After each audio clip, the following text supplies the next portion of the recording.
Blessings to you, our friends. We are the Ancestral Medicine Women, healing from the past for the present and the future.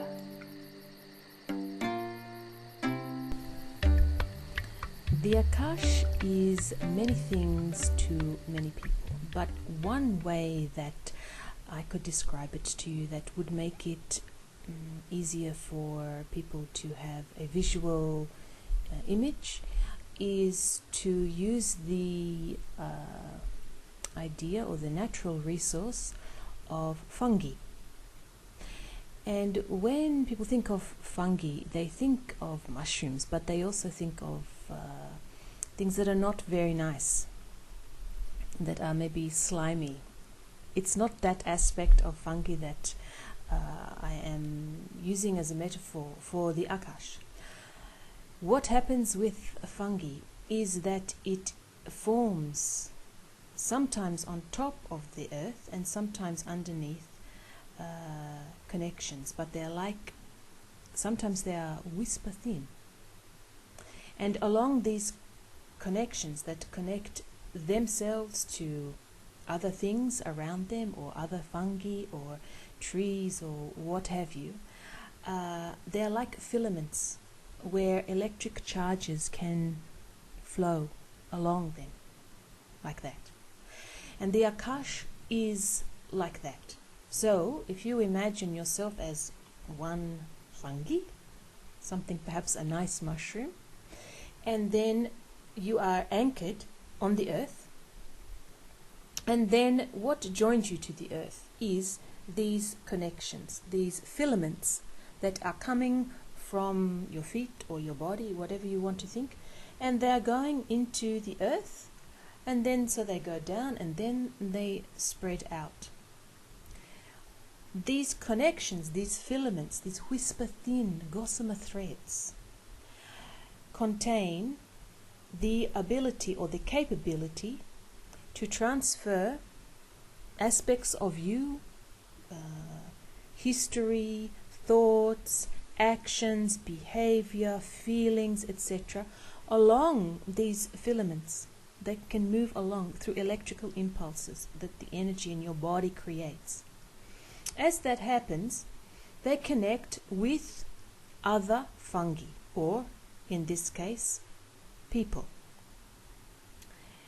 When that occurs, it spreads out even more. So something that you are thinking or have done goes down into the filaments, spreads along to those that it is affecting or that are close to you, and then whoever is around them, it also goes to them. And it sort of gets weaker, but not it's still there, but the signal is not as strong as it moves out. When you think about it like this, you can see that the Akash is not just a record of a life lived or an existence lived. It is actually the connection between interdependent, independent, intermingling, commingling with every other piece of fungi, if you like, in the whole of your current existence and past, and therefore future existences. So when you think of the Akash, it's not just a record. It actually makes the fabric of your earth. The fabric of your earth. Because when you think about the fungi and those filaments there that are connecting, it's like a carpet. Well, if you imagine that is what you are doing with energy, electrical impulses, you are making this carpet, then you are actually making the earth. And that is what the Akash is. It is like the makings of the earth, the makings of the people that are on the earth, that wish to participate in the earth or this universe or whatever you want, but it's all there, that these filaments, that's the Akash.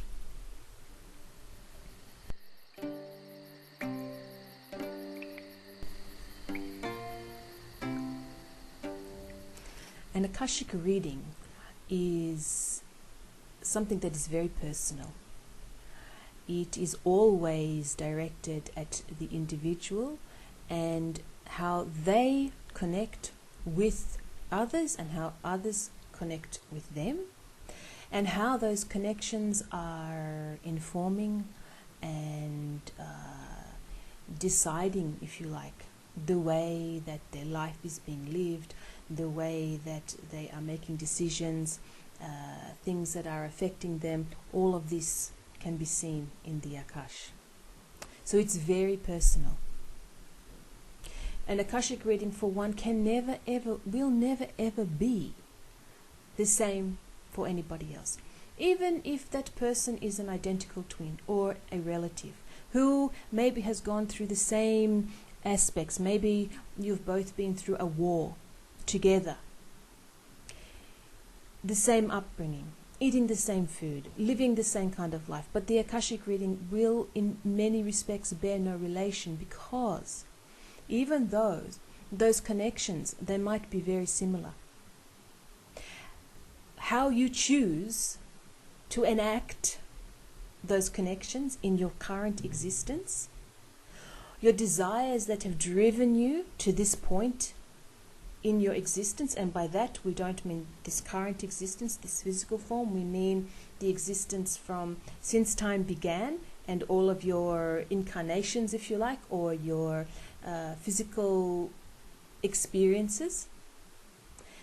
How those desires that are affecting this life, yes, they are informed by all of these connections, all of these records that are kept in the Akash, but it will be completely your own interpretation, your own desires, your own beliefs. Even if you think, well, I have a worldview from my parents, I have a belief system from my culture, that, yes, will have an impact coming from the Akash and an impact onto the Akash, but it doesn't necessarily decide the way you're going to live your life. But in the Akash, you can find all of these connections, all of these webs that are moving around and around, that are constantly alive, constantly becoming, changing, because they're getting more information and more knowledge.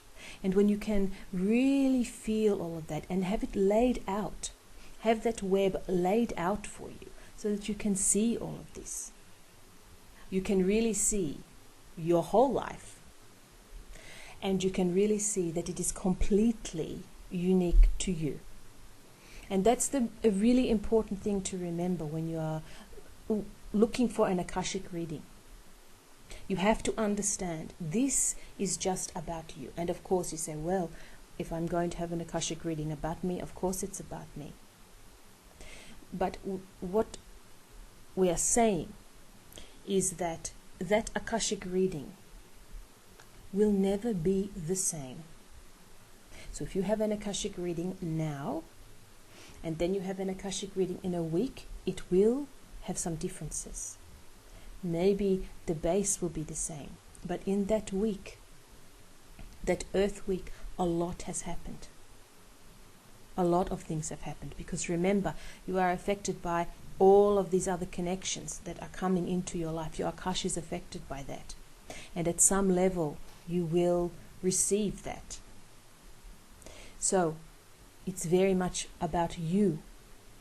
The Akashic is about you, your own record, with all of the connections of all of the beings that have been around you now, previously, all of your existences, everything is in the Akash.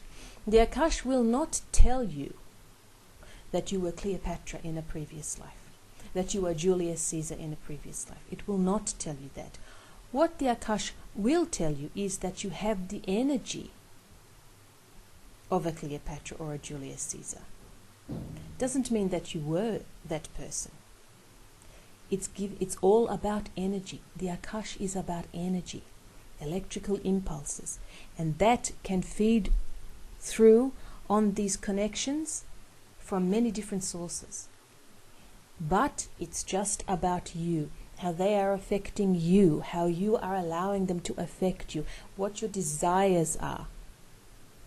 That's why we say it's very much about you.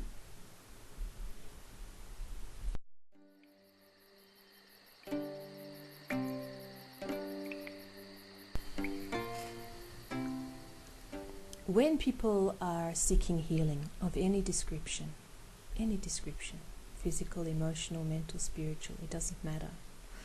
It means that they are wanting to go through a change. Maybe they are being pushed into this change because they can no longer cope with their current situation. It is becoming unbearable, so they are being forced to change. Some people, they see ahead and they see, if I continue on this path, this is what's going to happen to me, so I have to make a change and go this way. So, with an Akashic reading incorporated into your healing, all you are doing is giving yourself support, right? Because you've already made the decision to change, or it has been made for you. But even when a decision is made for you, you're the one that has to enact that decision. So, when you are going out for healing, you are wanting change. An Akashic record is like a support system. Exactly as it is these system of webs and filaments that are coming out of your existences and crisscrossing and connecting with others, right? As much as that is then becoming a support, because they are all so tightly together. It's providing this floor, as we said before, of the earth, and you are standing on that. So it is supporting you. It is giving you life. It is giving you breath. It is giving you ideas. It is giving you experiences, knowledge, ways of being. That's what it's doing all the time. So an Akashic reading, when you are going through any kind of healing, is a support. Sometimes an Akashic reading can give you the impetus to move. Can say, right, I actually have that within me, I can go. Because maybe fear was stopping you from going, because you didn't know that you had it, or you didn't know how to get there. Other times, it's just an explainer. That, that is why I do that. That is what has been affecting me all of this time. If only I had known, I didn't need to put myself through all of this trauma or upset, because I just needed to know that, and it has helped. It has opened up. Sometimes it actually gives direction. It actually says, this is the way to go. So sometimes it can be quite prescriptive. But at all times it is a support. Even when it's prescriptive, it's not saying this is what you should do. It never says that. It can't say that. Because it can't foretell the future. It can't limit your possibilities. It can only inform you. It can only give you insights. It can only let you breathe again. It can only allow that energy to flow again. Right? Let that electricity, that energy start moving again. That's what an Akashic reading can do when you are trying to heal. Because often, when you are in a point of wanting to change, because you are trying to heal something, and that is really just wanting to change something, often there is something in the way, like this, stopping. You can't get there. When that happens, it's like somebody has turned the light switch off, so there's no electricity running to that light anymore. It's not there anymore. It's been turned off. So what you want to do is to turn it back on again. And sometimes with an Akashic reading, that's what happens. It actually allows that electrical energy to flow again. So not only are you feeding this tapestry that is surrounding this carpet, right, that is supporting, this Akash that is supporting, but you are also allowing that information to come in. So there is a give and a take, right? And that is healthy. When somebody is allowing that process to occur, giving to the Akash or to the earth or whatever you want, and then allowing that reception back, then you are healthy, because you are allowing breath, you are allowing movement, you are allowing life, you are allowing being. When you are in a position where you need to heal, then often what has happened is the allowance has been stopped. Either the giving or the receiving, it doesn't matter, but that allowance has been stopped. The light switch has gone off. There's no electrical flow. There's no energetic flow. So, with an Akashic reading, just by having the reading, can get that moving, get it up, get it working around again, getting some of that give and take, that flow, that movement, that beautiful movement that the body is designed for, right? Allowing it all to work together like this.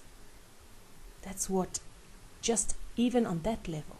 But also, if you are really, really starting to let that flow, then the insights come, then the information, the explanation of your existence.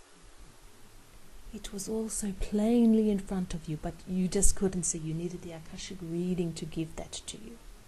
So an Akashic reading is not essential.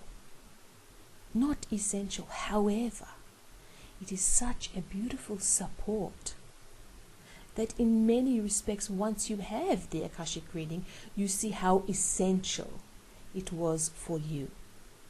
And remember, an Akashic reading is for and about just you. That's it. That's it. Just you.